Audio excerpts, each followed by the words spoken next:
คื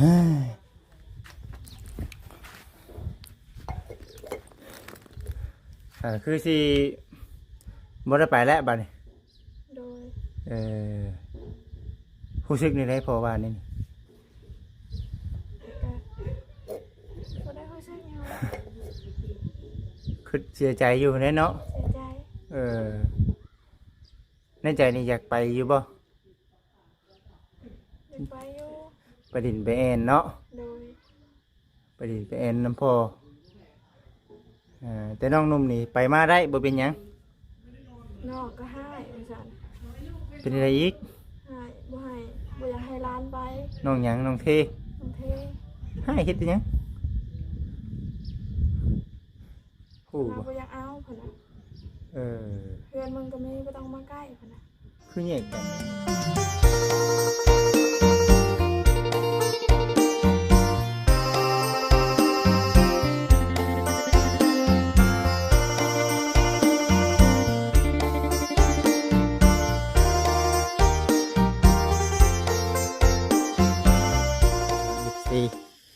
เอาวันนี้เนาะบ่จิตเองก็สิถามไทยทั้งน้องไม้เพิ่นมื้อนี้ก็ได้อัปเดตกับพ่อแม่พี่น้อง FC ได้เบิ่งได้ชมทีและน้องไม้หลังจากว่าจบจากเวียกจบจากงานเนาะมื้อนี้วันนี้ก็เลยว่าเอามาถามไทยก่อนอัปเดตน้องๆเพิ่นก่อนตอนนี้ก็ยังเฮ็ดอันนั้นอยู่ได้พี่น้องเอ้ยเนาะยังเฮ็ดล้างถ้วยล้างจานเพื่อนครัวเพิ่นเนาะมันเป็นในนี่แหละเพิ่นก็ได้ ยินข่าวเนาะทั้งพ่อแม่กับแม่นเฮ้ยเนาะเป็นไปแล้วมาชันน้องไม้สบายดีบนล้างถ้วยล้างจานอยู่นี่เลยเนาะแม่นบ่ มันบ่มีบนไว้เลยซะเนาะล้างแล้วไว้ใช้ละบัดล้างไว้แล้วเอาขึ้นเทิงนี่แหละพี่น้องเอ้ยเนาะกินข้าวกินน้ำได้นี่ยังมีนี่กินอยู่บ่มันนี่หันนะพี่น้องเอ้ยเนาะให้ลูกได้สันนอนบ่เห็นยังก็อันนั้นน้องคือคนตรวจคุมขนาดพักนานพักบ่ได้น้ำเจ้าน่ะยังมันบ่ขึ้นมาเลยพยายามเฮ็ดแล้วคือทางไงเฮ็ดน่ะเฮ็ดแล้วบ่ได้เนาะแปลกเลยพี่น้องแต่ก็เฮาเอาขึ้นมาคือได้อยู่มันคือบ่ได้เนาะเป็นหยังเนาะมันดึกมันคือเว้าแน่แหละเนาะมันดึกนั่นนะพี่น้องเอ้ยน้ำใส่ได้ซะเอาสิใช้ซะบัดนี้โดนคอน้องจ้อยโดนคอน้องจ้อยเฮาบ่มีอ่างเก็บน้ำแล้วว่ะซอจะได้ห้องน้ำนี่แล้วว่ะ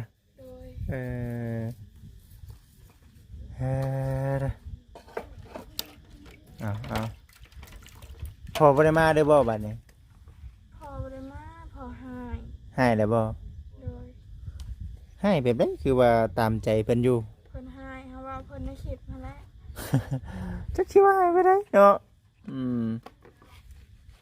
ก็บอกมาเลยเพิ่นว่าบ่ให้เฮาไปใกล้เพิ่นก็สิบ่มาที่อีกพุ่นน่ะในเพิ่นว่าได้นี่แหละพี่น้องคือว่าใครให้ใครหน้าแม่นบ่เท่าไหร่ก็น้องนานะเพิ่นบ่ได้เอาเฮาไปเบิ่งน้ำซ้ำเพิ่นขายแต่เพิ่นบ่จักครับโดยบ่เท่าไหร่มีแต่เพิ่นว่าได้รถคันนึงกับได้เงิน 6,000 ยัง 6,000 กับรถคันนึงโดยแต่ว่าจังแม่นจะบ่แม่นเพราะว่าเฮาบ่ฮู้นำอันนี้น้องก็บ่ได้ห้ามเนาะโดยถ้าสิห้ามผัดมันห้ามบ่ได้เพราะว่าหน้าลาวอันนั้นน่ะโดยถ้าว่าหน้ามูลแหละเราขายบ่ได้มีหน้ามูลอีกอยู่บ่โดยหน้ามูลมี7ไร่เนาะคือสิว่าเนี่ยแต่ว่าเอาสมมุติว่ามีรถไทยสมมุติว่าบ่ได้ขายเลยน่ะตกลงเฮาเฮ็ดเองน่ะมันได้จักซอบน่ะได้ประมาณ10ปลายนี่แหละแต่ว่ามันมีป่าน้ำมีป่าน้ำพร้อมอยู่ก็มาบุกให้บุกหน้าแถวนั้นน่ะคือสิมีเฮ็ดอยู่มีได้กินหลายอยู่เขาน่ะกว้างแต่บ่ป่า บ่ ได้ประมาณ10ไห้แหละป่านั่นก็ ประมาณ10ไร่บวกเข้ากันอีกเด้มันก็10 20ไร่ โดยกับนามูลนั่นก็ตั้งห้างนาตัว7ไห้ อืมมันเป็นดินช่วงที่เป็นเขาเป็นน้ำอยู่บ่ มันเป็นนาโคกมันบ่งาม โอ้แต่ว่าแต่ละปีเด้น้องให้ไผก็เฮ็ดน่ะ แต่ละปีก็เฮาเฮ็ดเอง อืม มีแต่วาง2-3 ปีนี่แหละแม่ไปไทยแล้วบ่ได้เฮ็ด อืม แม่ขายรถไทยแหละไปไทยเพราะว่ารถไทยนะมันมีแต่เพ อืม และแม่ก็พอตัดสินใจขายแล้วไปไทยแล้วบ่มาปัดแม่เสียซ้ำบ่ได้เฮารถ รถก็บ่ได้คนก็เสียติ โดย เป็นเหตุผลนะพี่น้องเอ้ยเนาะเอ้ยอันนี้ก็ได้ก็เลยอ่าคือว่าไหนพี่น้องเนาะคันขายเบิดแล้วเข้าวก็บ่มีกินอยู่แล้วหั่นนะยังขายให้ขายหน้าอีกมันแฮงสิตื้มมาแล้วอันนี้แต่ว่าปัจจุบันนี้นะแม่นบ่ได้เฮ็ดนาให้เฮ็ดนาบัดนี้เนาะ โดย เพราะว่าบ่มีรถไถเนาะ โดยถามแล้วแต่ว่าเพิ่นบ่พังเพราะว่านาเพิ่น ผู้หน้าของเราเองเนี่ยนะ โดย โอ้พี่น้องเนาะแต่เห็นอยู่รถลาก็เลยรถเก่าแม่นบ่รถนะ รถเก่า แล้วอยู่เฮือนอยู่เดี๋ยวนี้ อยู่ เมาคือเก่าบ่ โดย ก็มี FC เพิ่นก็ว่าอยู่พี่น้องเอ้ยคือเว้านำเราจะเจือเนี่ยกูว่าบ่ซั่นว่าวันนี้เราก็น้อยใจแล้วบ่ซั่นเด้แต่จักสิให้ว่าจังไดเนาะแต่ว่าหลักๆเลยเดี๋ยวนี้เรายังของคาใจหยังเกาะเด่น เบิ่งแล้ว แต่ว่าหากเราเว้าน้ำน้องว่ามีแต่บอกมาบัดนี้ โดย แต่เนาะ เมื่อวันเสาร์นี่แล้วว่าบัดนี้ฮะตัวบ่ต้องมาใกล้กูก็สิบ่ไปใกล้พุ่นน่ะ เราเมาบ่ตอนน้องตอนเพิ่นว่าใส่เป็น เพิ่นบ่ได้มาปานใดเสาร์นี่ บ่ได้เมาเนาะ โดย ตั้งใจเว้าเลยแม่นบ่ โดย คือว่าในนั้นเนาะ FC เพิ่นหายเอาเว้าใช่เพิ่นมาคิด น้องว่าในใดในคลิป มีแต่ว่าเรื่องเงินนั่นแหละกับเพิ่นหายนะเงินตัวเขามาโมเพิ่นบ่ได้เพิ่นหาย อืม กับเว้าเพิ่นเรื่องว่าเฮาว่าจะปั่นนะพอจะขายก็ขายบัดนี้แต่เพิ่นว่าบ่ปั่นบ่ให้เพิ่นว่า อืมโดยแต่ว่าเว้าขออนุญาตนำเงินค้ำกำแก้วอันนี้คือเว้าเรื่องเงินพี่น้องเนาะน้องก็ได้เก็บอยู่ไว้อยู่แล้วว่า พอให้แต่พันเดียวนะ เอ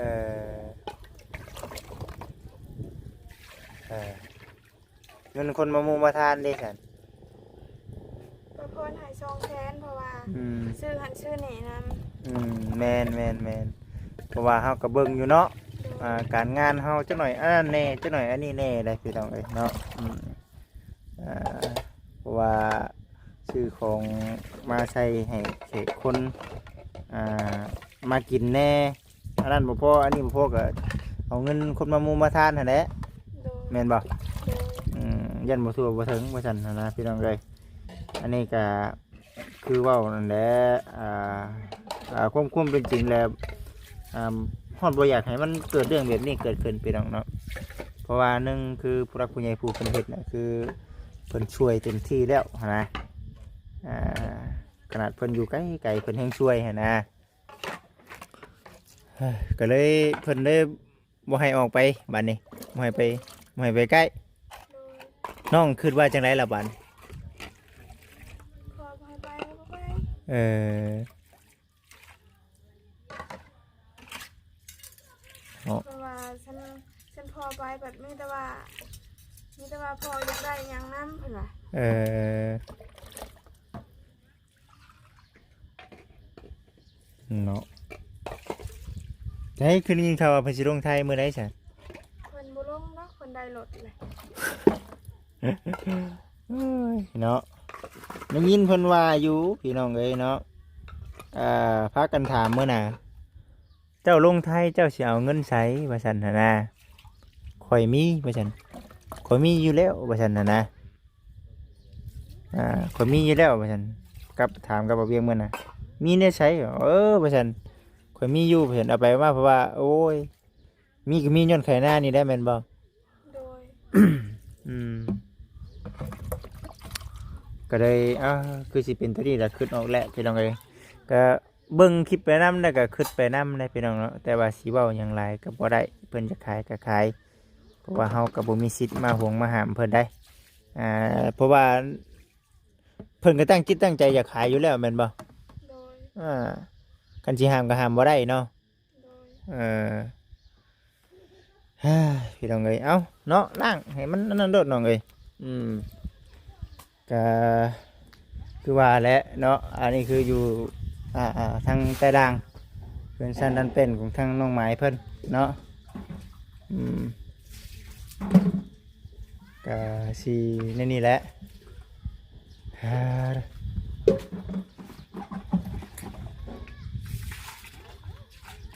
เปื้อนเบิดแหละแถวนี้เนาะมันจะมีบนด่างอีกต่างหากเลยพี่น้องเอ้ย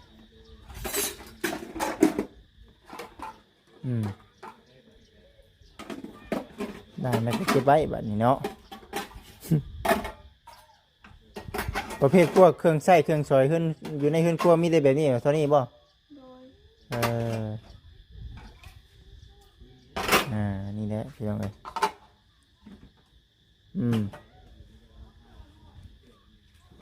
น้ำในกระเบิดน้ำในกระไดเนาะมันมีน้ำใส้แบบนี้มันเป็นยังไงก็น้องเห็นฮักบ่ ดึงขึ้นมาเดียวเลยหักเลย ไปสิไปเนาะมาเบิ่งก่อนพยายามเฮ็ดแล้วเนาะแม่นบ่ โดย เคยเอาไม้เงยลงไปอยู่บ่ ยัง ยังบ่เคยบ่จับกล้องให้เนาะ เอา นี่ก่อนกันบ่สิเฮ็ดนานพักได้นี่เนาะคืออยู่ได้แหละเฮ็ดนานพักอยู่นี่ก็ได้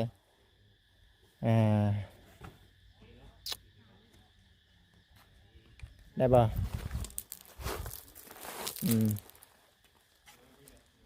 มาพิมพ์มาจับกล้องให้แต่เก่านะเฮ็ดแบบนี้พี่น้องเอ้ย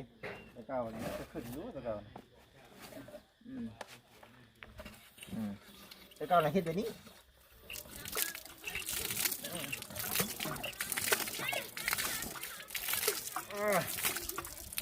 เราเฮ็ดแบบนี้พี่น้องนั่นมันขึ้นรถแต่เก่าเอาขึ้นเด้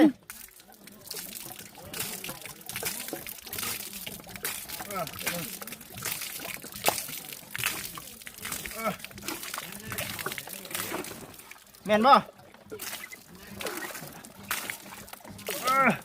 น้ำดึกบ่เนาะมาดึง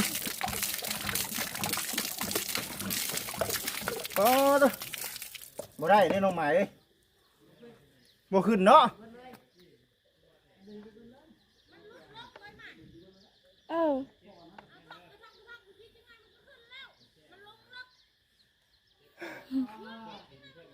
เฮ็ดอีกบ่ขึ้นนักแค่ไหนเอาบาทหนึ่งก่อน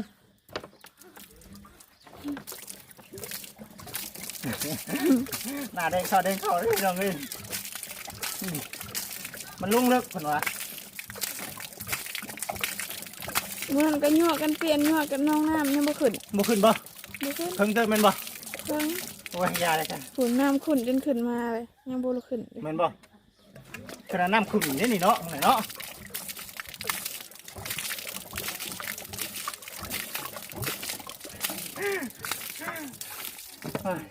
อย่าเลยน้องไม้เมื่อยบ่ได้เด้อพี่น้องเด้อเนาะจะเอาน้ำใช้บัดนี้เนาะยากเลยมันบ่คือของตัวเองเลยเนาะตัวนี้ต้องช่วยกันหลายๆคนนะบ้าเอาขึ้นเนาะ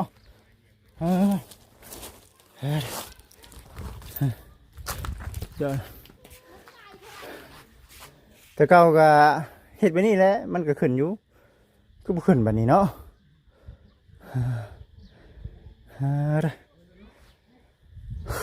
สุดยอดน้องไหมเมื่อยหันใจก็ไปอยากติดเนาะลองก่อนใช้บอลเห็ดอยู่ให้กินขึ้นครัวให้เต่าเจ้าบ้านใช้แต่เก่า ไปให้กินอยู่พุ่นบ่ โดย ไปให้กินอยู่พุ่นพี่น้องเอ้ยยามกลางเว้นนี่เฮ็ดบ่ได้เลยเนาะ โดย อื เก็บ ม ลงมาได้ตารางอยู่เทิงเก็บลงมาตาราง คนขึ้นคนลง โดย อืมเอาอดไปก่อนเด้อน้องเด้อเนาะสู้ๆบนเพนนอนบ่น่ะมันยังอันน่ะ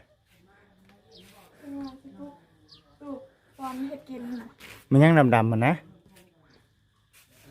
ดิน ปูนบ่ ปูน โอ้คิดว่ากระต๊อบเพนนอนแน่น่ะโมเมนต์เนาะ โดย เฮ้เอามีแต่ว่าเรื่องคุมอยู่คุมกินเฮ็ดอยู่เฮ็ดกินในน้องกับเอาขึ้นเอาลงเนาะ โดย เอาไปเอามาว่าได้ก็เพิ่นละซะเดียวสิไปหาทางน้องจอยเพิ่นก่อนเนาะ โดย ทางน้องเองก็สู้ๆหั่นแหละเฮ็ดแนวใดก็ได้ก็เพิ่นคือสิบ่อันนั้นแหละเบิ่งมานั่งคักๆก่อนไหมนั่งเว้าคักๆก่อนบัดนึงเฮ้ย